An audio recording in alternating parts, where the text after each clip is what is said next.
She had never worn a dress in her entire adult life. Not once. And he thought 3 weeks of begging was going to change that. He was on his knees. Literally, physically, on his knees, voice cracking, eyes wet, pleading with the woman he loved to be someone she had never, ever been. And she looked down at him and said the words that stopped his heart cold. "I've been thinking about leaving you." Not because of the dress, because of who he had become in the weeks he spent trying to get her into one. This is the story of a man who had everything, an extraordinary woman, 2 years of the kind of relationship most people never find, a future he could practically reach out and touch, and he nearly set fire to all of it over a piece of fabric.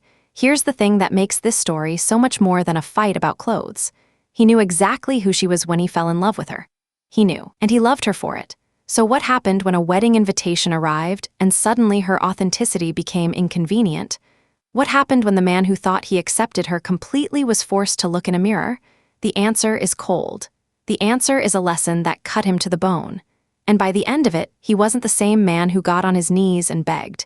Neither of them were. Let me take you back to where this started. Let me tell you about Lisa.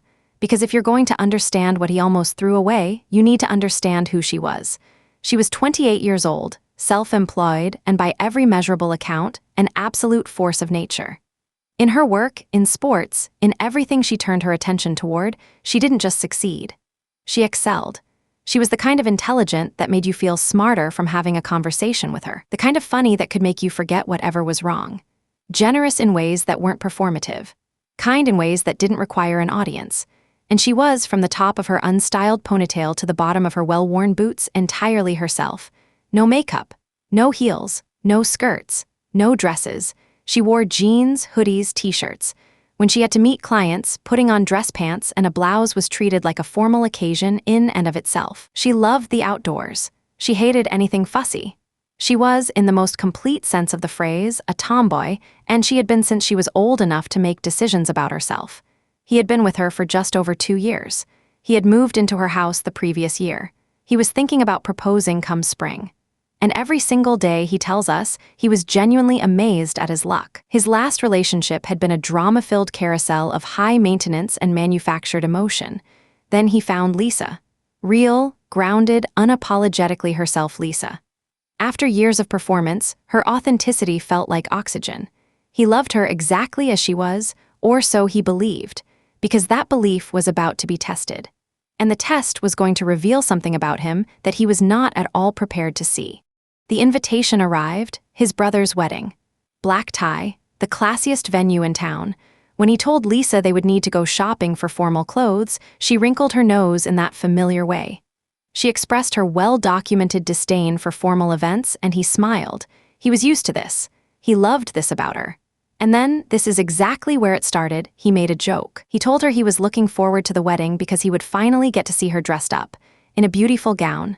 Heels, hair done, the full picture. She looked at him like he had just told the least funny joke in the history of human language. She told him she wasn't wearing a dress. Period. No discussion. He laughed it off. He assumed she was joking back or that she would come around. Of course she would. It was one evening. It was a wedding. She was not joking. She told him she didn't wear dresses. She didn't wear skirts. She didn't wear makeup. She didn't wear heels. She had just told him 4 things he already knew about the woman he'd been living with for a full year. And yet, hearing it in this context, framed as a refusal rather than just a fact of her life, something in him snagged. He said it was a black tie event.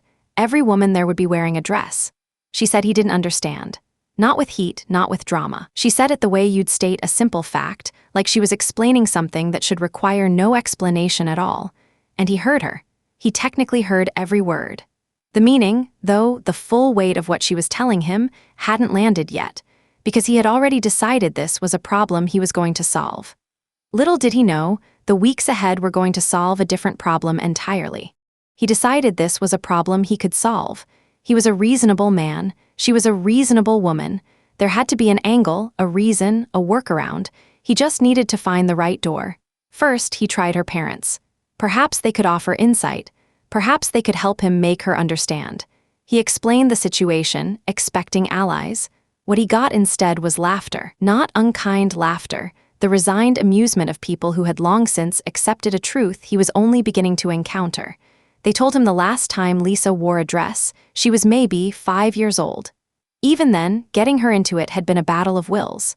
After that, she threatened to undress entirely if anyone tried to force her into one again. Her grandparents had tried. Her beloved grandparents, whose opinion carried enormous weight in her life, had tried and failed completely. The message was clear: no one had ever won this argument. No one ever would. He turned to her friends next. Same story. They had stopped trying years ago. It was communicated with a kind of fond exasperation, not judgment of Lisa, but something that felt almost like gentle pity for him, like watching someone try to move a mountain with a garden spade. And here is where the thread was dangling, waiting to be pulled. Every single person in Lisa's life, her parents, her friends, the grandparents she adored, had accepted this about her without a second thought. None of them had searched for a trauma. None of them had tried to negotiate. They had looked at this woman, whole and complete, and said simply, "This is who she is." He was the only one who couldn't do that, and he still didn't know why. Not yet. But the answer was coming, slowly, like a bruise rising to the surface. He escalated, because that's what we do when we refuse to hear the word no. We don't stop, we find new strategies. We tell ourselves we're being persistent when really, we're being relentless. He probed for trauma. He framed it gently, carefully. Was there some past experience that made dresses feel unsafe? Some memory attached to them? Some old wound she had never addressed? He approached it with the soft, concerned voice of someone who wanted to help. Lisa saw straight through every layer of it. She told him evenly that she had no hidden trauma, no body shame, no psychological reason. She knew she would look stunning in a dress, her words, not his. She simply did not want to wear one. She never had. End of story. He offered to pay for the dress. She laughed. She made significantly more money than he did. This was not a financial question. And then came the trade. This is the moment that reveals the most, if you're paying attention. He offered her a deal. She wears a dress for one evening. She gets to ask him to change anything about himself, any improvement she wished. One request, no limits. He would do it, whatever it was. She declined, not with frustration, but philosophically. She said she would never ask someone to change something about themselves for her because she would hate being asked the very same thing. Think about what she just said. She had described precisely what he was doing to her. She had named it, clearly and calmly, without accusation. He was asking her to alter something fundamental about herself because it was inconvenient for him. And she had been enduring it, putting up with it, as she later said, in the hope he would eventually hear what she was saying. He had not heard it yet.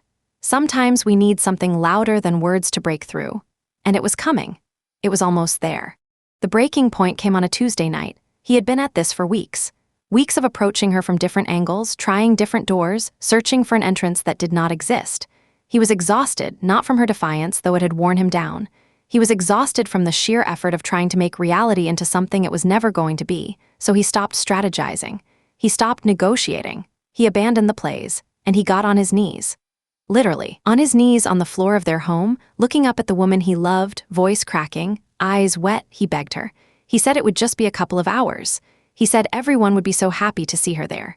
He promised no more dresses after that, not ever. He swore it. He made himself small in a way that said everything about the wrong shape of his fear. She looked at him for a long, quiet moment, and then she said the thing that changed everything. She told him she wasn't wearing a dress to his brother's wedding. It had nothing to do with his brother, nothing to do with him, nothing to do with anyone else. She would attend in dress pants and a blouse, or she would send her regrets and her love. Those were the only two options on the table, and that was final.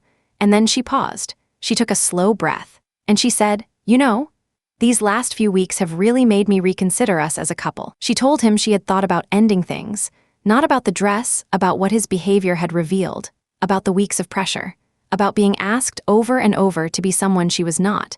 She said she hadn't been able to go through with it. She couldn't throw 2 years away over this, but she needed him to understand. Another episode like that, and she would. He spent that night on the couch, alone, the quiet of the room pressing in. He lay on that couch and turned the whole thing over. He thought about the 2 years. About the day she had offered to let him move into her house, an act, as everyone who knew her confirmed, that was extraordinary for her. He thought about her parents laughing, not at her, but at the very idea that anyone could change her mind. He thought about every moment over those recent weeks where she had tried to communicate something simple, and he had refused to receive it. And he thought about one line she had said, almost in passing during that last confrontation. "I understand your point of view." She had never stopped understanding him. Even as he pushed and bargained and maneuvered, she had not stopped being kind. She had told him when she said goodnight, he was welcome back in their bed whenever he was ready. She wasn't punishing him. She wasn't issuing ultimatums. She was waiting, with the patience of someone who understood that the person they loved was going to have to reach the truth on his own schedule. Why couldn't he extend her the same grace? He had framed this whole ordeal to himself as being about the wedding, about family expectations, about doing the right thing for his brother's big day. But there on the couch, in the silence of 2 a.m., he started to feel the actual shape of it. The shape he had been carefully avoiding. It wasn't about the wedding at all. It was about him, about what he imagined people would think, about the picture in his head of what his girlfriend was supposed to look like standing beside him at a formal event, about a shame that had nothing to do with who she was and everything to do with who he was afraid of being seen as. He had told himself he loved her exactly as she was, and then he had spent 3 weeks trying to change her. He posted it all to Reddit that night. He put the whole story out there, looking for perspective. He was hoping for validation. He was not going to get it. The internet is many things: compassionate, brutal, chaotic, occasionally brilliant. This time, it was a mirror. The responses came fast and they came without mercy. One of the top comments put it simply and let it sit there like a stone. Sounds to me like she's not the only stubborn one. The commenter pointed out that Lisa had offered a genuine compromise: formal dress pants, a blouse, an outfit that was by any reasonable measure elegant and appropriate, and he had rejected it because it didn't match the picture in his head. He wasn't actually fighting for her presence at the wedding. He was fighting for a version of her that didn't exist. Another voice, a self-described tomboy, someone who understood exactly what it meant to live in a world that expected you to perform femininity on command, asked the question that cut deepest. What really is the issue here? Is it that you think your family will look down on you? Do you think they'll laugh at you when your girlfriend isn't dressed up like the other women? Do you look at her choices with disdain? Oh, that question. A third commenter noted the obvious fact he had somehow not been able to see. He had known exactly who Lisa was before he ever fell in love with her. He moved into her house. He was planning to propose. At no point during 2+ years together had her clothing ever been a problem, until it intersected with a public event where he felt some ownership over how she was perceived. You say you accept her exactly as she is. You do not. Which is it? He read every word. He sat with it all. He had gone to the internet expecting someone to hand him a new strategy, a better argument, a smarter way to win. What he got instead was a group of strangers holding up a very clear, very uncomfortable picture of exactly who he had been for the past 3 weeks. Not a loving partner. Not a reasonable man with a reasonable request. A man who was ashamed, not of her, but of himself, of how he imagined he would be perceived, and had spent weeks taking that shame out on the one person in his life who had never once asked him to be anything other than exactly what he was. The comments didn't give him ammunition. They gave him something much harder: the truth. He went home from work that Monday evening, and he didn't lead with excuses. He led with an apology. A real one. Not the kind that starts with "I'm sorry you felt that way."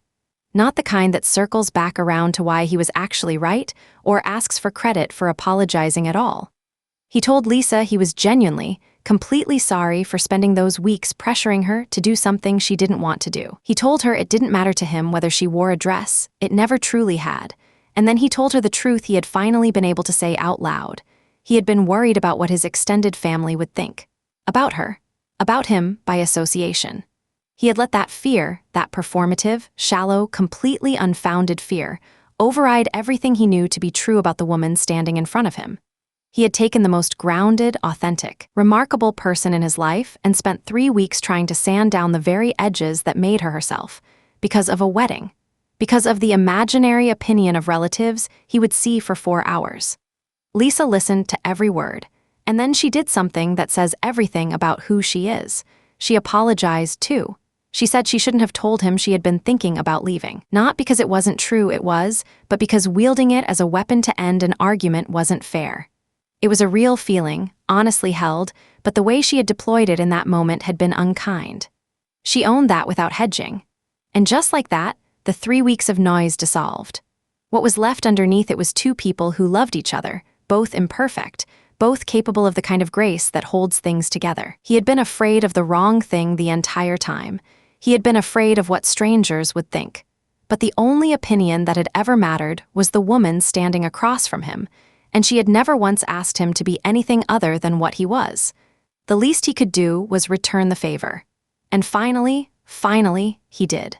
And then Lisa, because of course it was Lisa, suggested they do the right thing.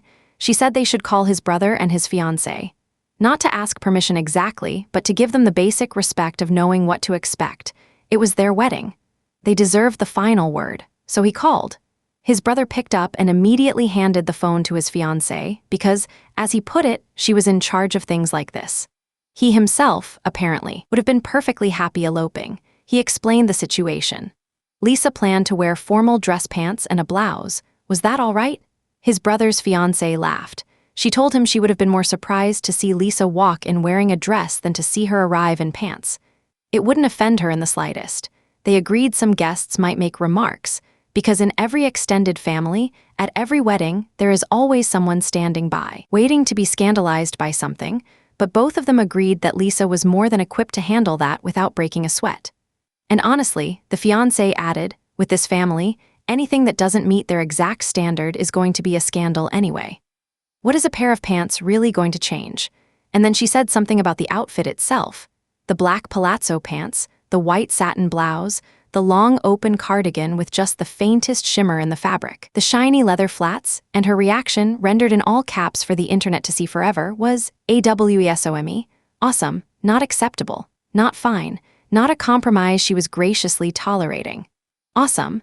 The outfit that had been the center of weeks of conflict, the outfit that had nearly cost him the most important relationship of his life, was awesome. The family adored Lisa. His brother adored Lisa. His brother's fiancée adored Lisa. The only person who had stood between Lisa and an uncomplicated yes was him. And somewhere, quietly, he had known that all along. 2 days after posting that story to the internet, 2 days after getting on his knees on the floor of his own home and nearly losing everything, he posted an update. And the update was not about the dress. The update was about a proposal. Because while they were discussing the wedding, his brother's wedding, the one that had started all of this, the conversation had turned naturally to their own future. And without fanfare, without a grand gesture or a prepared speech, he told Lisa he was planning to propose sooner rather than later. They would go ring shopping after his brother's wedding. As for their own ceremony, small, intimate, her family's cottage on a small island in the middle of a lake somewhere quiet in the summer. Parents, grandparents, siblings, close friends, maybe 30 people total. No formal venue, no black tie requirement. No extended family waiting with their standards and their opinions and their scandals. Everyone else would receive a postcard from the honeymoon destination. We got married on this date. We are happy. Please don't send gifts. Perfect. Do you understand what happened here? He started this story convinced he had a problem that needed solving. He thought the problem was her stubbornness, her refusal to bend, her unwillingness to do one simple thing. He thought the problem was a dress. The problem was never the dress. The problem was the part of him that looked at an extraordinary, fully formed, complete human being. A woman who had never once pretended to be something she wasn't and saw something that needed correcting. Something that needed to be smoothed over and made more presentable, more palatable, more convenient. She didn't need correcting. She never did. She just needed someone willing to finally see her clearly. And when he was finally able to do that, when the internet stripped away every excuse and handed him the plain truth, he found out he was actually capable of it. That is the cold karma of this story. Not a villain dragged off in handcuffs, not a dramatic collapse or a public humiliation.